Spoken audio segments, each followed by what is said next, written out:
السلام علیکم۔ ایز کاملی لائف کے ساتھ فیصل ہارون ایک بار پھر آپ کی خدمت میں حاضر ہیں۔ جیسا کہ آپ جانتے ہیں، ایز کاملی لائف کی اس نشست کا مقصد یہ ہوتا ہے کہ ہم آپ لوگوں کو ایک موقع فراہم کر سکیں کہ آپ ہماری ایپ ایز کاملی میں رجسٹر کرنے کے بعد اس ایونٹ میں شرکت کر کے غامدی صاحب سے براہ راست اپنے سوال پوچھ سکیں۔ آغاز سے پہلے کچھ اہم باتیں۔ سب سے پہلی بات یہ کہ آپ کا جو نام ایز غامدی کی پروفائل میں ڈسپلے ہوتا ہے وہی نام زوم میں بھی ڈسپلے ہو رہا ہو۔ اگر ایسا نہیں ہوگا تو میں آپ کو تلاش نہیں کر پاؤں گا اور آپ کا سوال نہیں لے پاؤں گا، اور موقع آنے پر آپ کے پاس اباؤٹ 30 سیکنڈ ہوں گے اپنا سوال پوچھنے کے لیے، اور میری آپ سے گزارش ہوگی کہ برائے مہربانی صرف ایک سوال پوچھیے گا۔ اسی کے ساتھ اللہ تعالیٰ کے نام سے اس ایونٹ کا باقاعدہ آغاز کرتے ہیں۔ بسم اللہ الرحمن الرحیم۔ السلام علیکم غامدی صاحب۔ وعلیکم السلام۔ سر، آج میں آپ سے یہ پوچھنا چاہتا ہوں کہ قرآن کے ایک سنجیدہ طالب علم کے لیے کیا یہ ضروری ہے کہ فلسفے اور تاریخ پہ بھی اس کی ایک گہری نظر ہو؟ اگر ایسا ہے تو وہ کون سی چیزیں ہیں، مثلاً کتابیں یا مصنفین وغیرہ، جو آپ کی رائے میں اس کے لیے کارآمد ثابت ہوں گے یا مفید ثابت ہوں گے؟ قرآن مجید کے مطالعے کی مختلف سطحیں ہیں۔ ایک سطح قرآن مجید سے نصیحت حاصل کرنے کی ہے۔ سنجیدہ طالب علم بھی اپنی سطح کے لحاظ سے نصیحت حاصل کرنے تک اپنے آپ کو محدود رکھ سکتے ہیں۔ ان کے لیے ان میں سے کسی چیز کی کوئی ضرورت نہیں ہے۔ قرآن مجید نہایت سادہ اور نہایت مؤثر اسلوب میں اپنی نصیحت پہنچا دیتا ہے۔ یعنی یہ بات کہ اس کائنات کا ایک خالق ہے، وہی تنہا تمہارا معبود ہے، تمہیں ایک دن اس کے سامنے جواب دہ ہونا ہے۔ اس میں زیادہ سے زیادہ یہ ہوگا کہ قرآن مجید نے جو احکام دیے ہیں ان سے متعلق کسی بات کی تحقیق کی ضرورت ہو جائے گی، یا کہیں کوئی اختلاف سامنے آئے گا، اس کے بھی سادہ طریقے ہیں، وہی اختیار کرنے چاہیے۔ بڑے اہل علم سے مراجعت کی، ان کی تحریروں سے کوئی بات سمجھ میں آ گئی، نہیں آئی تو اپنے زمانے کے کسی بڑے عالم سے مل کر پوچھ لیا۔ ہر دور میں ایسے لوگ موجود ہوتے ہیں۔ تو یہ ایک سطح ہے۔ دوسری سطح یہ ہے کہ قرآن مجید جو کچھ بیان کر رہا ہے اس کو جس زبان میں بیان کر رہا ہے اس کے برتر علم کی روشنی میں، اور جس طرح کہ اس سے پہلے اس کی تاریخ بن چکی ہے، سمجھا جائے کہ وہ کیا کہہ رہا ہے۔ اس کے لیے بھی اس کی ضرورت نہیں ہے کہ آدمی فلسفے اور سائنس اور دوسرے علوم کا لازماً مطالعہ کرے۔ بہت کافی ہے اگر وہ سمجھتا ہے کہ وہ عربی زبان سے جس طرح کہ وہ ہے واقف ہے، اور یہ جانتا ہے کہ اس پچھلے 1200-1300 سال میں اس زبان پر، اس کے علم پر، خود قرآن کے فہم پر لوگوں نے کیا کچھ لکھا اور کیا کچھ کہا ہے، تو یہ پس منظر بہت کافی ہے، وہ یہ سطح بھی ہے۔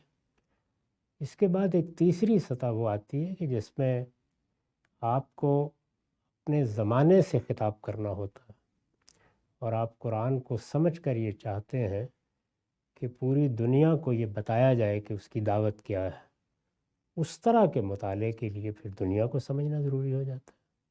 تو دنیا میں جو علوم قرآن مجید سے متعلق ہو سکتے ہیں وہ سبھی پڑھنے چاہیے، اور کوشش کرنی چاہیے کہ بہت اچھے طریقے سے ان کا مطالعہ کیا جائے۔ فلسفے کے بھی بڑے لوگوں کا مطالعہ کر لینا چاہیے۔ ہر آدمی کے لیے یہ ممکن تو نہیں ہوتا کہ وہ براہ راست چیزوں کا مطالعہ کرے، لیکن ایسی بہت سی کتابیں لکھی جا چکی ہیں، اور اب تو نئے ذرائع نے بہت آسان طریقے سے اور بہت ہی مؤثر اسلوب میں ان چیزوں کے ابلاغ کی بڑی صورتیں پیدا کر دیں۔ ہمارے زمانے میں جو کتابیں پڑھنے پڑھانے کی ہوتی تھیں وہ نسبتاً ادق تھیں، اب لوگوں نے بڑی سہولت پیدا کر دی ہے، تو اس میں اپنے ذوق سے کسی چیز کا انتخاب کر لینا چاہیے۔ ایسے اساتذہ ہیں کہ جو دنیا بھر میں تعلیم دے رہے ہیں، فلسفے کی تعلیم دے رہے ہیں، سائنس کی تعلیم دے رہے ہیں، مذاہب کا تقابلی مطالعہ کرا رہے ہیں، اور وہ بڑی یونیورسٹیوں کے پروفیسر ہیں، ان کی بڑی تصنیفات ہیں۔ آپ ان کی چیزیں سن سکتے ہیں، سننے والے سن سکتے ہیں، پڑھنے والے پڑھ سکتے ہیں۔ وہ پھر اس کی کوئی حد نہیں ہے کہ آدمی کہاں تک جاتا ہے، اس میں اس جگہ تک بھی جا سکتا ہے کہ وہ براہ راست سارے علوم کا مطالعہ کرے، یہاں تک بھی کہ اس کے جاننے والوں سے اس کو سمجھ لے۔ تو اس میں تو آسمان ہی کی وسعتیں موجود ہیں۔ بہت شکریہ سر، بات واضح ہوئی۔ ہم سوالات کی جانب بڑھتے ہیں۔ سب سے پہلا ہم سوال لیتے ہیں عرفان چودھری سے۔ عرفان صاحب اپنا سوال پوچھ لیجیے۔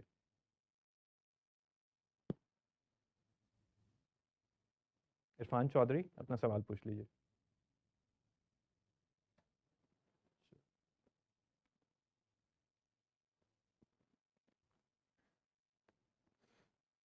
آگے جاتے ہیں.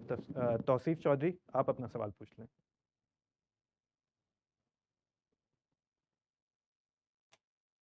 توصیف چودھری.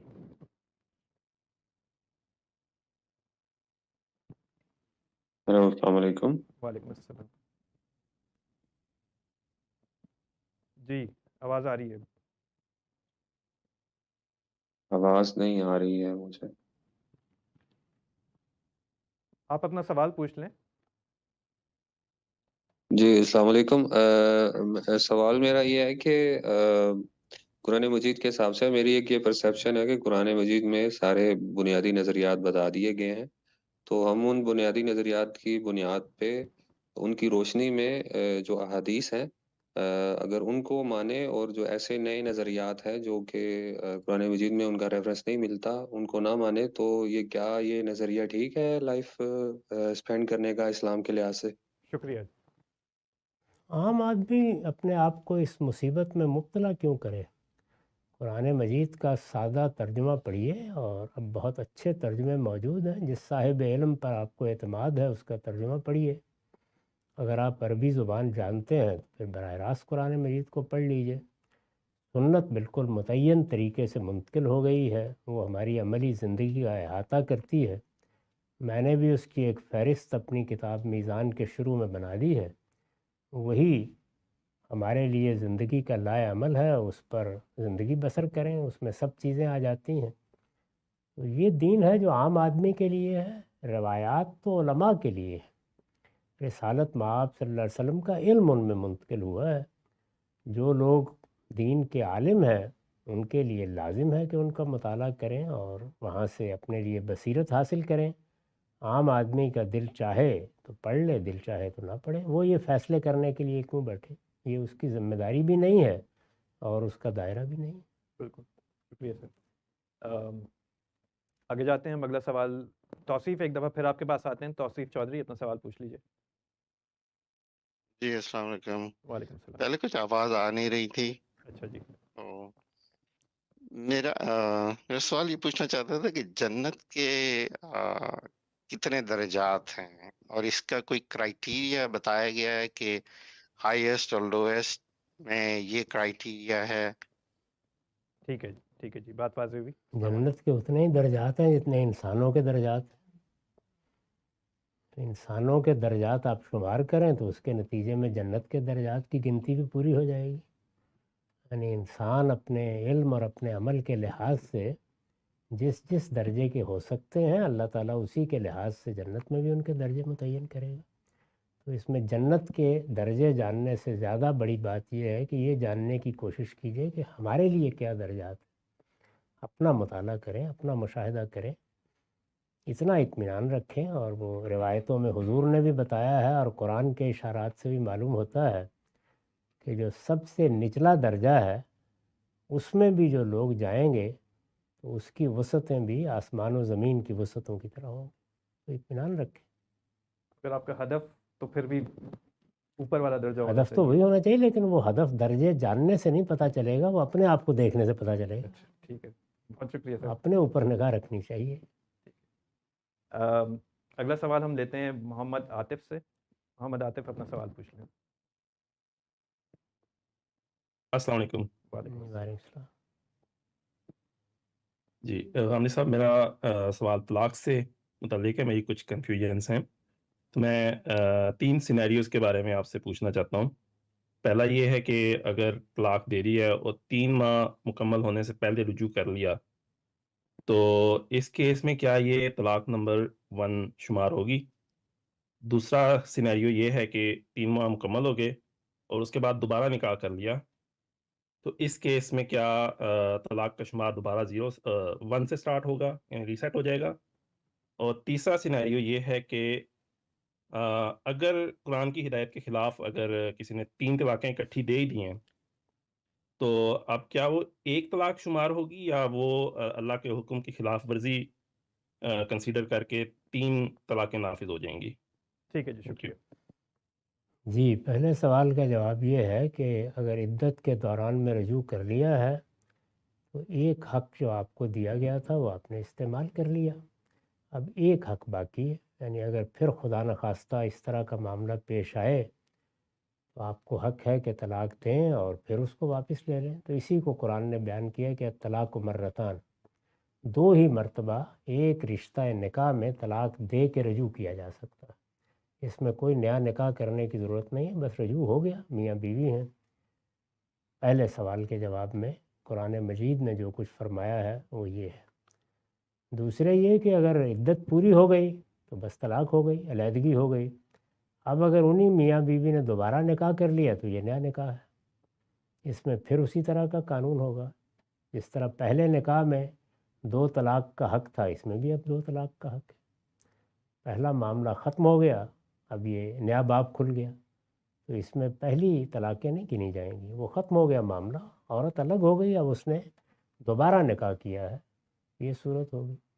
اگر 3 طلاقیں ایک ہی وقت میں دے دی ہیں تو اس وقت چونکہ لوگوں کو علم نہیں ہے، وہ اکثر یہ خلاف ورزی کرتے ہیں، تو ان کا بیان لینا چاہیے، یہ دیکھنا چاہیے کہ ان کے پیش نظر کیا تھا، انہوں نے کیا سمجھ کر یہ بات کی ہے، اس کے لحاظ سے فیصلہ کرنا چاہیے۔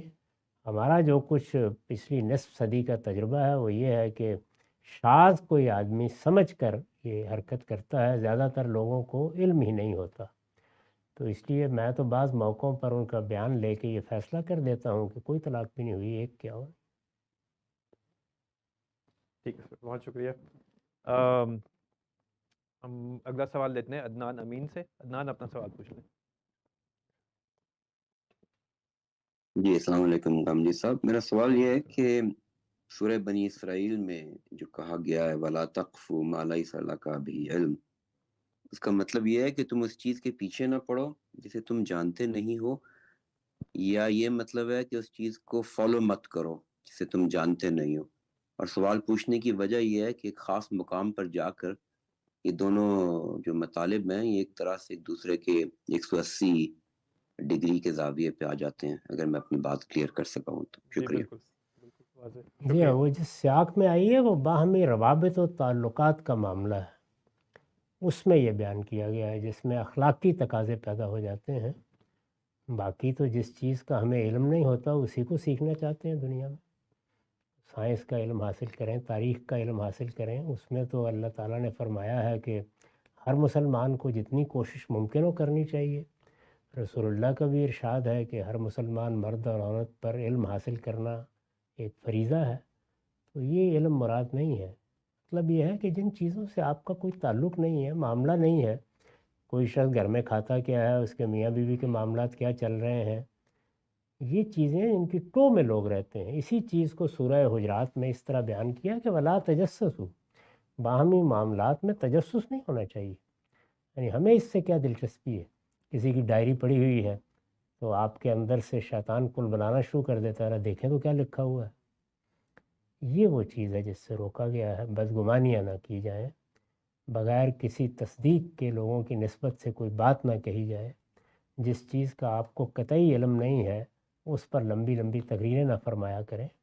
تو یہ اخلاقی پہلو سے جن چیزوں سے رکنا ہے اس کا بیان ہے، اس کا اس علم سے کوئی تعلق نہیں ہے جو آپ اپنی معلومات بڑھانے کے لیے یا کسی فن کو سیکھنے کے لیے یا کسی ہنر میں مہارت پیدا کرنے کے لیے حاصل کرتے ہیں، اس کا کوئی تعلق نہیں ہے۔ ٹھیک ہے سر، بہت شکریہ۔ آگے بڑھنے سے پہلے میں آپ کو یاد دلا دوں کہ اگر آپ کا نام زوم میں وہ نہیں ہے جو ایس کامدی کی پروفائل میں، تو میں آپ کو ڈھونڈ نہیں سکتا، ایسے کچھ لوگ مجھے نظر آ رہے ہیں، تو اگر آپ اپنا نام تبدیل کر لیں زوم میں تو میں آپ کو ڈھونڈ پاؤں گا اور آپ کا سوال لے لوں گا۔ اگلا سوال ہم لیتے ہیں شائق سے۔ شائق اب اپنا سوال پوچھ لیں۔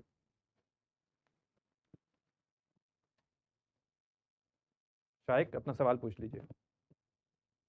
السلام علیکم۔ وعلیکم My السلام۔ question is regarding hadith.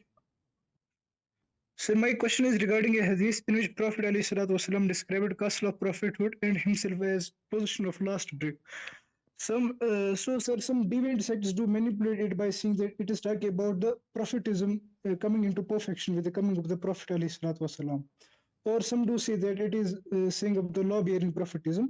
So my question is that how much it is true and what I mean those who have to argue in defense of it, what they can answer about it. Can you repeat which hadith you are talking about? Because I could not No, hear.